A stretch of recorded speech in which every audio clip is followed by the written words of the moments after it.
Dale from Seether. How you doing? I'm pretty good, man. Yourself? Not bad. Nice. Enjoying the weather? That heat? I am, man. It's we've been up north, and yeah, it's been a little chilly, so it's nice. I live in LA, so. Oh, do you? So do I. I'm used to the kind of warmer weather, so it's nice to be back a little bit. Yeah. Did you guys come in this morning? Or did you guys come in last night? Yeah, we just got in. We came down from Portland. Oh, cool. Yeah, I played Portland last night. Pretty cool show, and then decided we were going to stay a little longer and party afterwards. So. Oh, nice. We just got in around, I think, noon, something like that. So. And you guys go on to what, 5 or something like that? Yeah, 5. Heat of the day, man. It's gonna. Yeah. I think the crowd will be good. I've seen you guys before, and you guys are pretty badass. Thanks, man. Thank you. I love your bass tracks on there. Thanks, I man. think, like, your albums are so... When I turn on something, like if they play it on the radio, the minute it comes on, I know who it is. And you guys have done some of the coolest albums that I love. And you don't sound like anybody else to me. And for a 3-piece band, that's pretty good. You know? And I got much respect for you guys. The new album is actually a little different than the older albums. Yeah. Can you tell me a little bit about that? Yeah, it's funny, it's not kind of a conscious thing, I don't think. We didn't really set out with like a sort of a mission statement or anything in mind, really. And I guess we never really have. We've always been a band that we just write songs and make music, and whatever happens. Right. And there's certainly a natural evolution that kind of happens within that. But yeah, man, it's just like a natural thing that happens as you mature and you get older, as people and as a band and as musicians, and that's just kind of where we are now. We didn't set out to sound a certain way. Those are just the kind of songs we're writing now, and hey man, we just write music, and if we like it, we put it on an album and hope. Right. Hope everyone people else, like it. Hope people, certain people like it. So, well, a lot of people. I think a lot of people like it. It's been great. We got some good hooks, good riffs. Thank you. I mean, everything. From shit. You're covered a careless whisper. Who would have thought that was going to be a good song? And that brings me back to like my junior high days, first girlfriend, first dance, and I was like, holy crap! You brought it all back to me. I know, man, and it's funny because my sister was like, I was growing up, she loved Wham, and she would play it relentlessly. So I'm very familiar with Wham, through no fault of my own. But actually, everything aside, I mean, they had some good songs. I mean, it's not, I mean, it's ultra pop, but I mean, just good hooks, catchy stuff. And I mean, we did the song as a joke. They were like, hey, why don't you guys do a song for a Valentine's Day thing? And we're like, really? Do we look like that guy? We're the kind of guys that care about Valentine's Day. And we're like, yeah, we'll do it. And so we made a total joke of it. And we're like, let's do the most unlikely. You know. Well, considering most of your songs aren't very Valentine's, you know what I mean? No, I mean, I don't know. I'm not. We're not those guys. Right. So, can you tell me why Disclaimer and Disclaimer 2? Was this something with the record company? Yeah, it was. Basically, they wanted to, re-release the album, with extra tracks and things. I don't know, man. We had a very sort of up and down relationship with that label. We're on a new label now, but I don't know. We had kind of an up and down thing, and we were kind of resistant to the idea at first. But when you're a young band, you got to kind of pick your battles, and we agreed to do it, and added a whole bunch of extra stuff, and I don't know. There's a lot of politics behind it. It wasn't necessarily our decision, but it is what it is. Does it bother you when you write an album, say, and then 6 months later they come out with a re-release with a few extra tracks, I mean, kind of, because to me, as a music, I mean, we're all music fans first and foremost. So to me, that seems like, oh, you're trying to cash in. Right. Hey, buy this again. Like, it's kind of like Apple, like, oh, here's an iPod, and then 6 months later, oh, here's a better iPod. Right. Well, because your friends go out and buy the CD when it comes out. That's the thing. And then 6 months later, it's got 2 extra tracks. Exactly. It's like, here's the 32 gig iPod, and then 6 months later, here's the 60. Oh, well. Do you think maybe that's a problem it's why just people like a cashing download in. stuff rather than Yeah, you probably. know?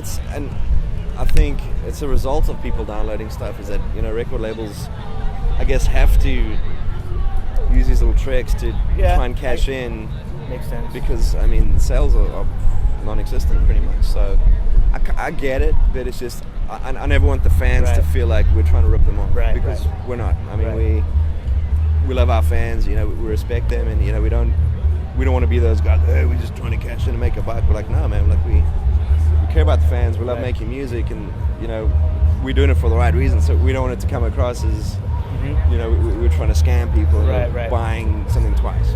I watched Guitar Center sessions with you guys and Nick Hartford.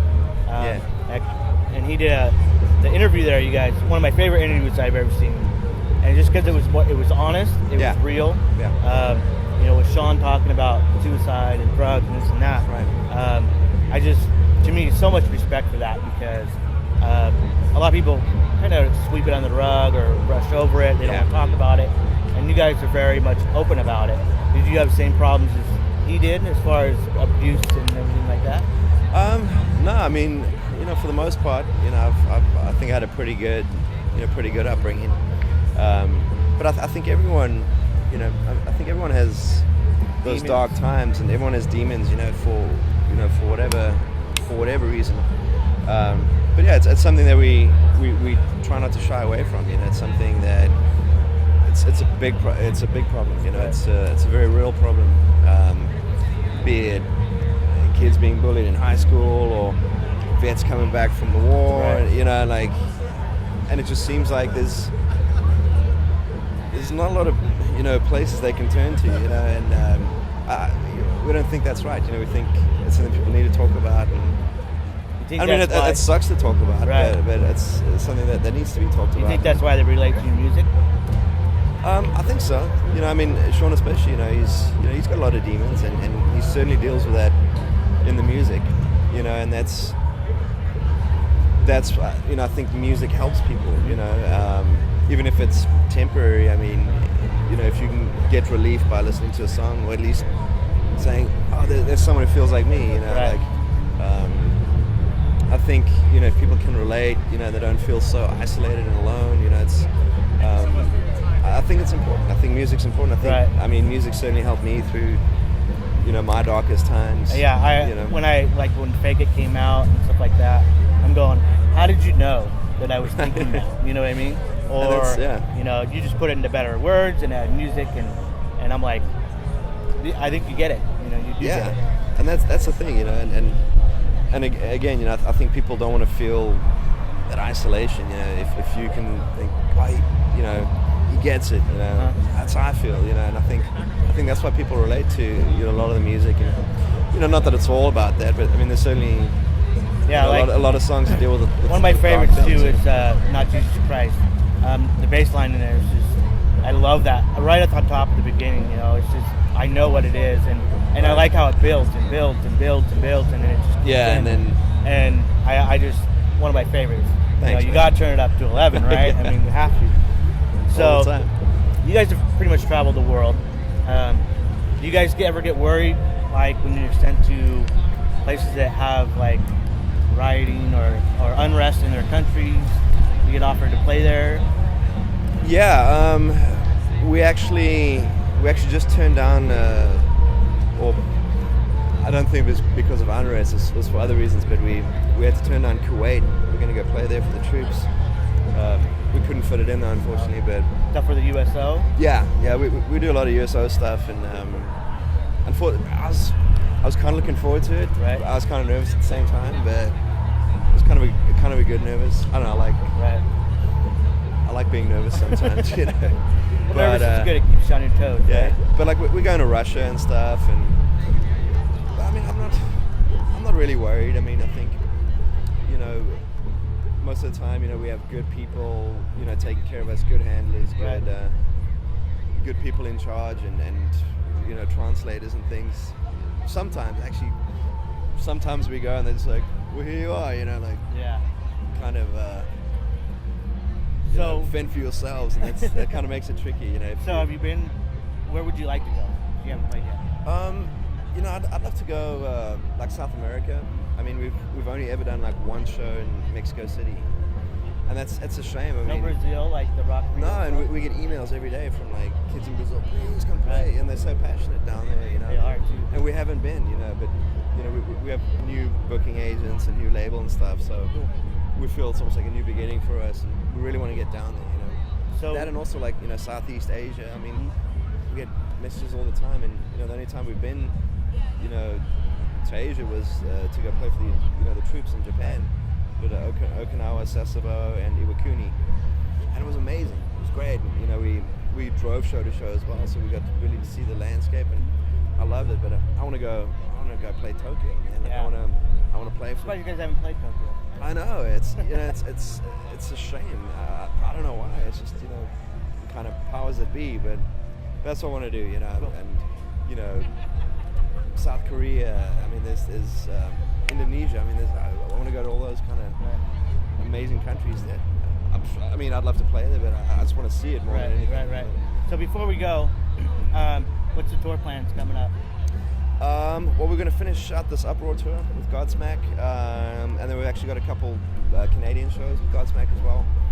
And then we're going to take a little bit of a break, and then we're going back to Europe, and we're going to end out the year in Europe. And then the New Year's kind of a toss-up. We're still working on that. We're talking about Australia, going home to South Africa, do a couple shows, and then doing another, you know, American tour, maybe with another band or another couple bands, putting together kind of a thing, and you know, doing another US tour. So Awesome. that's all kind of up in the air now, but yeah, this year's spoken for. So Cool. But I mean, we'll probably be out for at least another year on the album. So Awesome. yeah. Dale, I want to thank you for hanging out with me. Yeah, man. Thanks for having me. Yeah, thank you very much for coming, and we'll see you guys on the road. Awesome. Thank you. Cheers, man. Thanks, bro. Thank you.